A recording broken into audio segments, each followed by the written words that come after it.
So this book is phenomenal.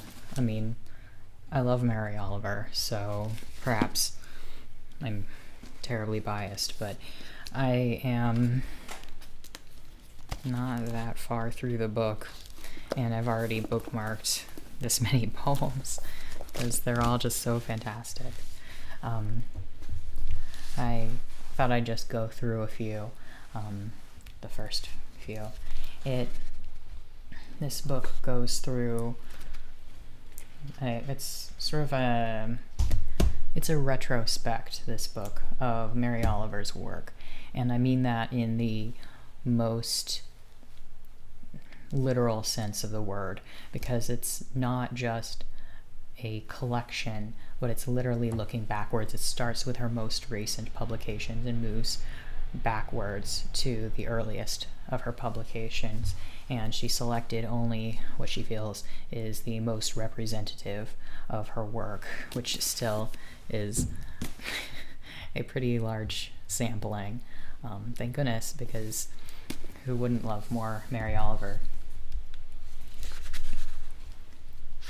So let's try one. This is The World I Live In. If you're following along, it's on page 5. The world I live in.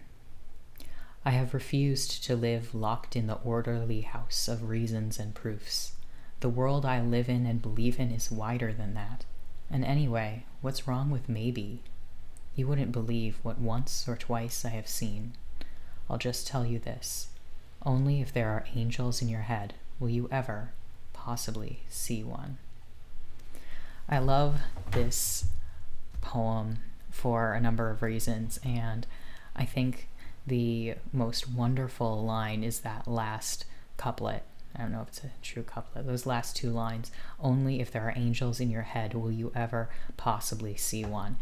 It brings to mind not only the idea of your paradigm affecting the way that you see the world around you, and of course, you could make this very twee by saying, oh, if you have a positive attitude, more positive things will happen because you'll pay more attention to the positive things, which does have some actual psychological and neurological basis, I'm not going to lie.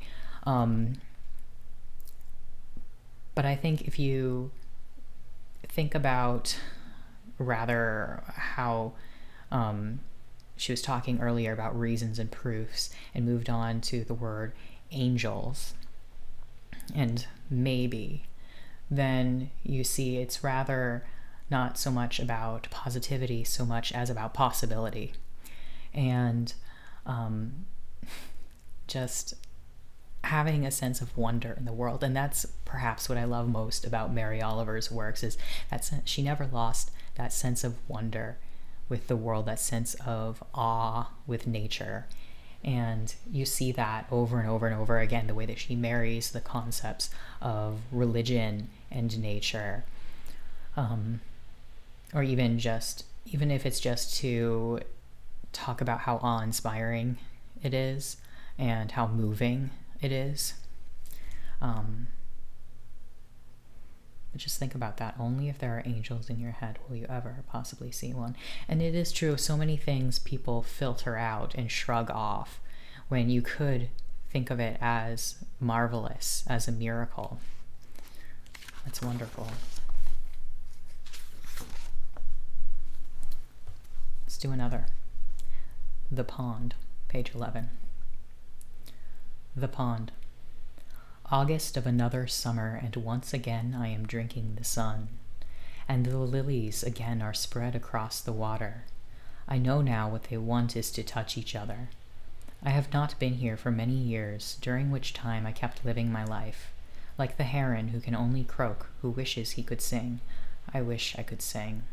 A little thanks from every throat would be appropriate. This is how it has been, and this is how it is. All my life I have been able to feel happiness, except whatever was not happiness, which I also remember. Each of us wears a shadow, but just now it is summer again, and I am watching the lilies bow to each other, then slide on the wind and the tug of desire, close, close to one another. Soon I'll turn and start for home, and who knows, maybe I'll be singing.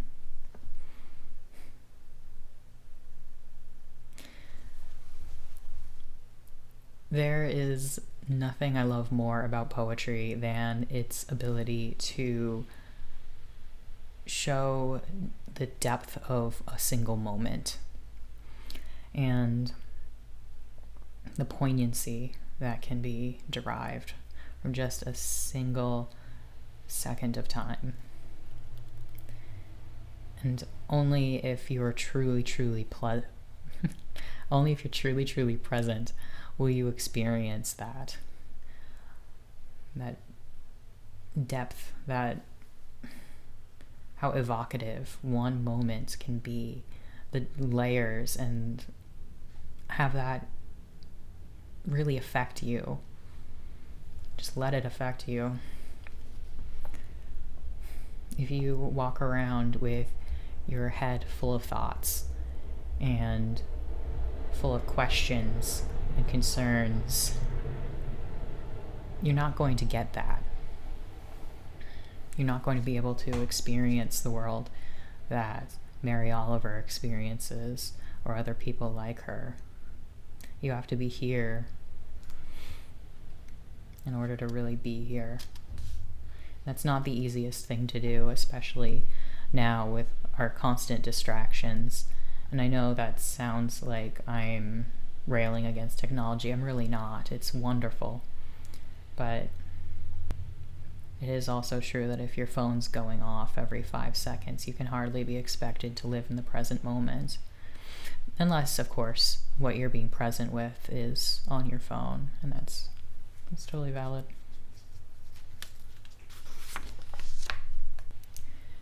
And here on page 64, How I Go to the Woods. This really talks about what I was trying to talk about. How I go to the woods. Ordinarily, I go to the woods alone, with not a single friend, for they are all smilers and talkers and therefore unsuitable. I don't really want to be witnessed talking to the catbirds or hugging the old black oak tree. I have my way of praying, as you no doubt have yours. Besides, when I am alone, I can become invisible. I can sit on the top of a dune as motionless as an uprise of weeds, until the foxes run by unconcerned. I can hear the almost unhearable sound of the roses singing. If you have ever gone to the woods with me, I must love you very much.